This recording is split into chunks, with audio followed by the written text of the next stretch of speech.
Hello everyone, welcome back to my another mini vlog. ৰাতিপুৱাৰ ব্ৰেকফাষ্টৰ কাৰণে ready কৰিছোঁ। আজি লুচি পুৰি আৰু লগত লৈ লৈছোঁ লাই শাকৰ ভাজি। সদায়তো আলু ভাজি খাই আমনি লাগি গৈছে। আজি ভাবিলোঁ কি লাই শাকে বনাওঁ বুলি। আৰু এই পাপৰটো দেখিছেনে? মই যে সৰুৰে পৰা খাই ইমান ভাল পাওঁ নহয়। দুপৰীয়া প্ৰায় 11টামান বজাত বেটিক ধোৱা লৈ পেলাই গাত, কাৰণ মানে এতিয়া যিহেতু ঠাণ্ডা দিন আহিছে, ঠাণ্ডা দিনতো ৰাতিপুৱাই ধুৱাব নোৱাৰি, সেইবাবে দুপৰীয়া টাইমত ধোৱাওঁ যেতিয়া ৰ'দটো পূৰা কাঢ়া হয়। তাৰপিছতে ওলাই আহিলোঁ এনাৰ লগত বজাৰলৈ বুলি।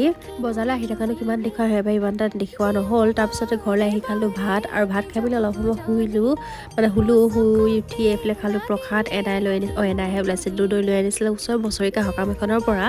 মইতো প্ৰসাদ খাই কিমান ভাল পাওঁ, মোৰ সকলো ভিডিঅ' চোৱাসকলেতো গম পায়ে চাগে। মোক মানে প্ৰসাদ যিমান দিলেও মই খাব পাৰোঁ। সন্ধিয়াখিনি সময়ত নিয়ৰক এফালে পঢ়াবলৈ লৈছোঁ, আৰু ইয়াক পঢ়োৱা যে কিমান টান হয় কি ক'ম আৰু আপোনালোকক। নপঢ়ে মানে, কেতিয়াবা চাটু কৰিলেহে এনে পঢ়ি দেখুৱাই। ৰাতি ভাতত আছিলে আজি কলডিল, মাংস আৰু মাটিমাহ দাইল ভাত। আজি ভিডিঅ'টো ইমানতে এৰিছোঁ, আকৌ লগ পাম এটা নতুন